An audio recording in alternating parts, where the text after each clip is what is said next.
Hello everybody and welcome back to Rebellious Menstruation. This is a revisit of free bleeding, and I've been kind of watching some videos and seeing some posts on TikTok and Instagram, and let's face it, most of the time shorts are posted on every platform even though they're identical, and basically a little bit has been said about some of these videos are about the free bleeding aspect, and I'm super concerned about the misinformation that is being spread, and sometimes it's being spread by like owners of companies, both owners of single-use disposable companies and owners of reusable companies.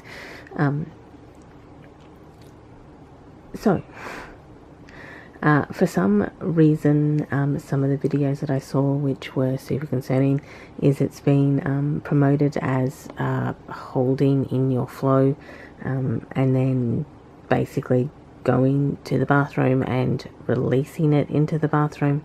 This reminds me of the labia lipstick that you're meant to put in to glue your labia shut, and then when you go to the bathroom you would urinate, it would unglue the lipstick, and then your period would come out, which sounded like a disaster to begin with. However, I'm actually not too sure that people would actually believe this to be real. I hope they don't. It is a myth. It's just kind of like swimming. If you go swimming, you won't bleed. Anyone who's gone swimming with a period or gotten their period while swimming, absolutely no. Blood exits your body even when you're swimming. Water does not create the seal that people think it does. So, back to free bleeding. Free bleeding is a real thing. It involves having a period without essentially collecting your flow by any means. So this means no tampons, no menstrual cups, no pads, no period undies. So obviously I have a selection of cloth pads in here, menstrual cups and some underwear at the top. So using any of these would mean that you are not free bleeding. I think some of the promoters on either side of the spectrum, either for cloth pads or for single-use disposable tampons, are saying, you know, if you don't use tampons and you use period underwear, then you're free bleeding. Some of the cloth pad makers I saw were saying that if you don't use tampons or menstrual cups but use cloth pads, you're free bleeding. Neither one of these scenarios is accurate. What it is, or what free bleeding is basically having nothing constricting your flow. It has nothing remotely to do with constricting permanently and allegedly releasing your flow.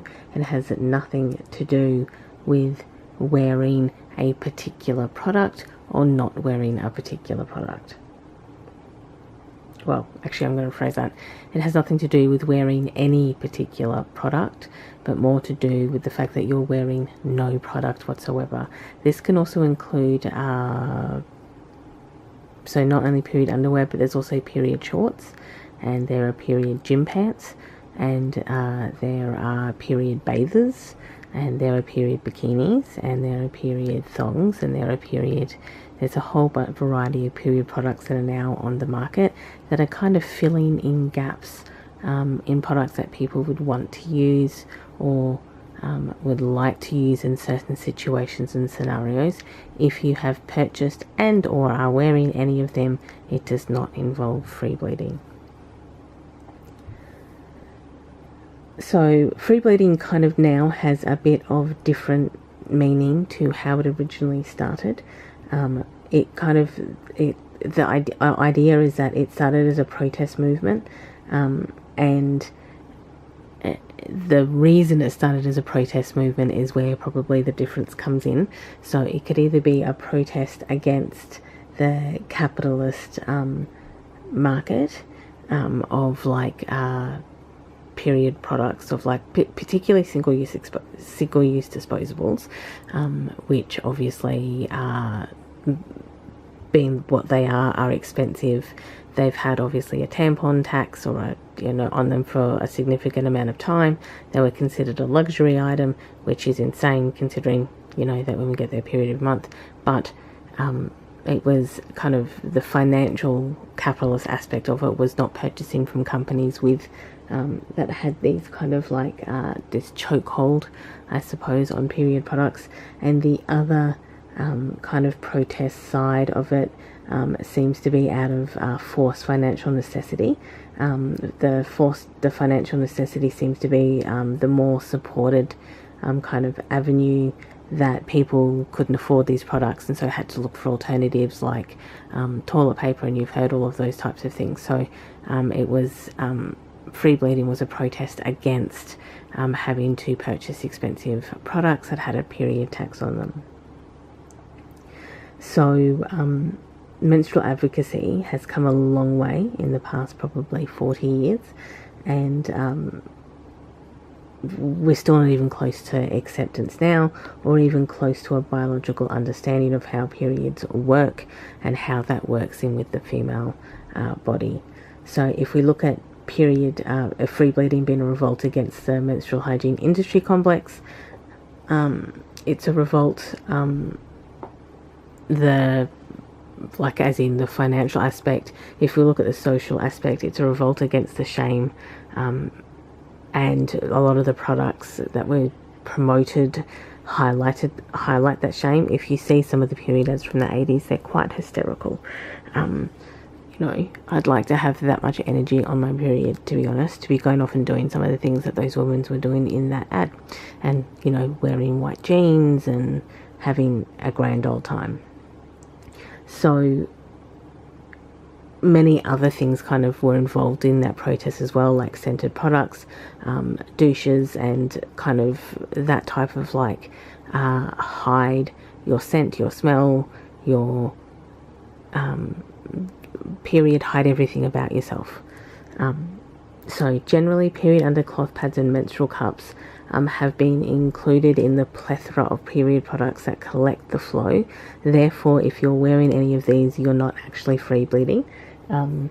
But there has been pushback on this, as often these products, as they're kind of newer or considered part of the new menstrual movement and menstrual advocacy, that they're not included if, you technically, if you're wearing period underwear, you'd be free bleeding into them. But there is still something there that's collecting your flow. And menstrual underwear brands like Modibodi, Thinx, Ruby, there's Toms do them. There's quite a few brands out now that do the underwear out. Acalia, these ones are Acalia, those ones are Modibodi. And Cora, Bonds is a very big generic brand in Australia as well. It's a massive brand that's sold in a lot of spaces, and I imagine overseas as well. And they have period under as well. And menstrual cups. So this Tom's company also does underwear, cloth pads. I've done a review of Tom's on this channel, both of the menstrual cups and of the cloth pads. And they're sold in supermarkets, so you can buy the underwear, the cloth pads, tampons and pads, single-use disposable tampons and pads, and the menstrual cup from that brand. So they're now kind of branching out into a whole bunch of stuff, and that is part of the menstrual hygiene industry, industrial complex that is coming around, that brand has expanded into other products to, obviously for capitalistic intentions. So the industrial complex has evolved, and in the last few years, it is no longer an underground movement, and the fact that they are designed to look like regular underwear and menstrual leggings, gym shorts are too. It does not actually fit them into the free bleeding category. It means they fit into the industrial complex, as companies saw a market that had been established and jumped into it. Free bleeding came from multiple confluences: protesting tampon tax, period poverty, environmental concerns, and comfort. The lack of period products has been noted to lead to less discomfort. Reusables reduced, obviously, contact dermatitis for me as well. It seems like it's a revolution against single-use disposables rather than of reusable period products. Free bleeding is a real thing. Free bleeding is definitely something that has important means while we're doing this. So while we've covered what free bleeding means and what we can and can't, well, what we do and do not wear during that, it means practically if you're wearing regular clothing, you'll have to contend with stains, potential stain on furniture and other cloths such as carpet or car seats, while period panties and clothes tend to be antimicrobial if you're wearing them. If you are not wearing them, you are free roaming blood, you have like blood to contend with. So generally wearing these types of products like the underwear are very useful when you are doing this. Towels are also an option to prevent staining, but mostly instead of free bleeding, you can also just get yourself reusable products. On that note, these collection here, which is about 16 pads and this wet bag.